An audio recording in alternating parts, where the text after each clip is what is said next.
Hello and welcome to day 30 challenge today. Hope you had a fantastic weekend and you were really good to your moms on Mother's Day.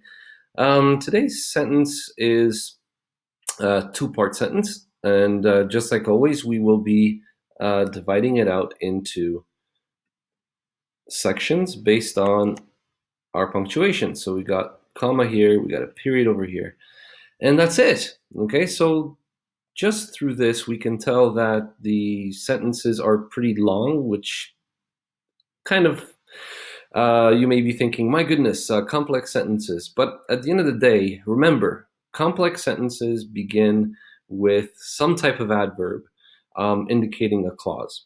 All right, so we would be expecting things like when or because or since.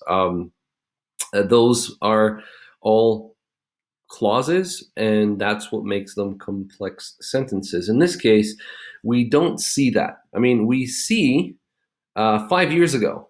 Okay, this is an introduction to time.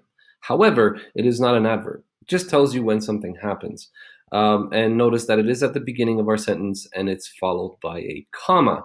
The reason for this comma is because there's no subject and there's no predicate in here. It's pretty much just um, an explanation of time. In other words, when did something happen? So let's forget about this first part for a second and jump into the second component. Remember, simple sentences are always subject predicate, which means that we're expected to see a subject followed by a predicate, and that's about it. Volunteer construction workers. Notice that volunteer construction are all going to be describing something that's going to be our subjects. Essentially, workers is our subject. Who they are is explained by the adjective right there, well, both adjectives. Now, from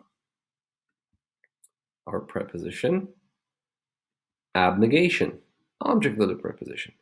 Okay, remember, we've seen this already a few times before in narrative. When you want to mention where the subject is from, you want to have that preposition right next to your subject. Okay, and as in true form, we have our predicate right here, repaved. Okay. Next, they started. Notice that the next sentence right away starts with our subject and predicate. Now you're saying, but Mr. G, this is very long. It may be long, but here, look at this, and. All right. That's another breakup of a sentence, a conjunction, which means that what comes next should be another subject-predicate construction.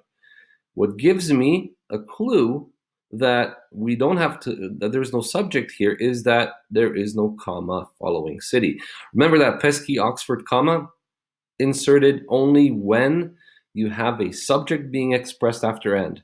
In this case, there is no subject expressed after end, which means we go straight to our predicate. So who's the subject of worked? It's they. All right. And then we have another adverb, moment, until, okay, which breaks up our sentence even more.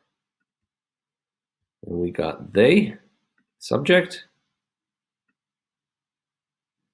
and we have a verb called run out, or to run out.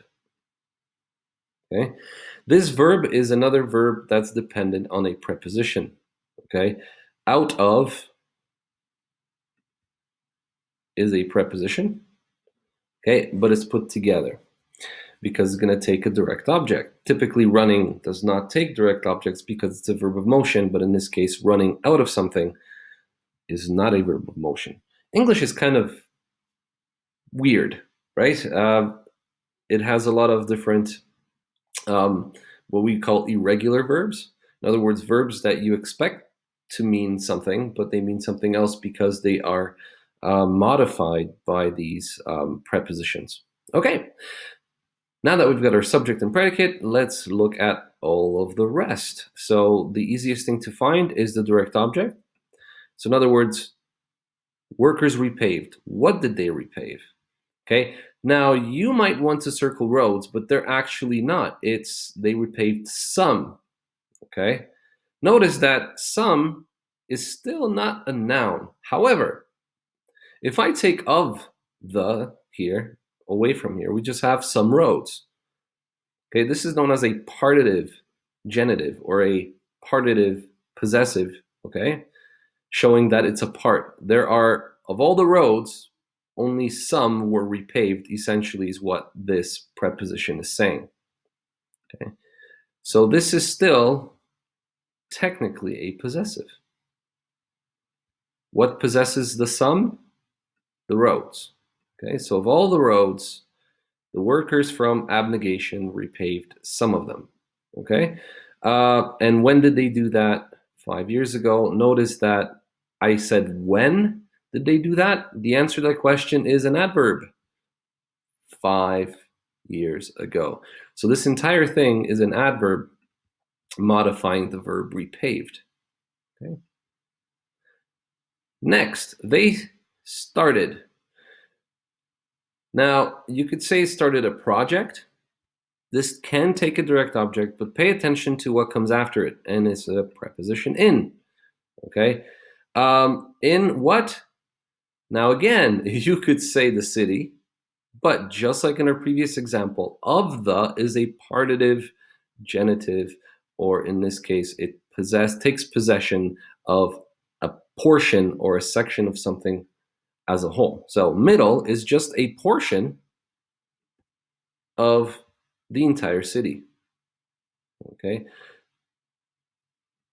So remember, possessive or partitive genitive because of the preposition of. Okay. And conjunction, here's our predicate, worked. What did they work? They work their way. So way. They worked away. Whose way? Their way. Possessive. And how did they work their way? They worked their way outwards. Notice that this is an adverb describing worked. Until, there's that time again, right? Until they ran, and here's our preposition, out of what? Out of materials, object of the preposition. That's it, okay? So remember those adverbs. Remember separating your sentences based on punctuation, and know your conjunctions and how they work. We have 3 ideas here. Workers repaved, they started, they worked. Okay? And we have a condition until, so until such a time that they ran out of materials and simply stopped. Okay? Comprehension-wise, you could already answer a few questions from this sentence. When did this happen? 5 years ago.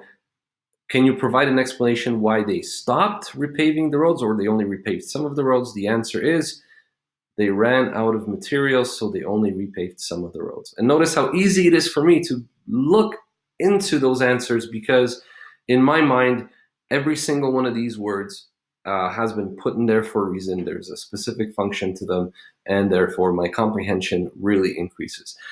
On a side note, I'm very, very interested to see what you come up with for the comprehension questions that I've assigned today.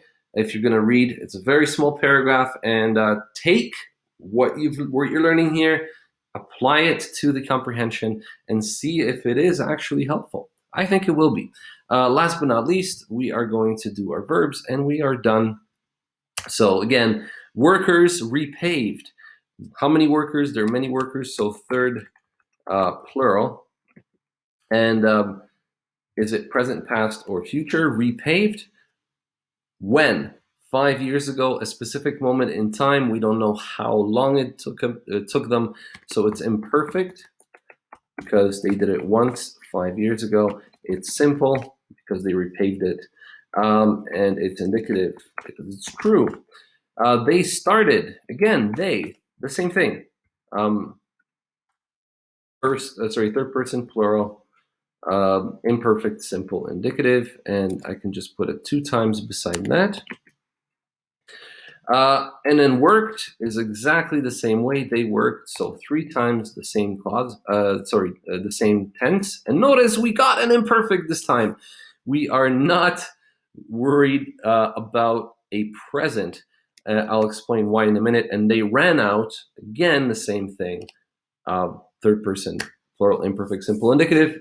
All of them are the same. Now, why is it that, in this case, this is all imperfect? The reason for that is the narrator is telling a story, and notice what introduces the tense, that imperfect tense. It's right at the beginning of our sentence, 5 years ago. Okay? It's a specific moment in time. However, how long it took them to repave, we don't know. That's why we're using the imperfect tense. Okay? That's it, guys. Thank you so much for watching.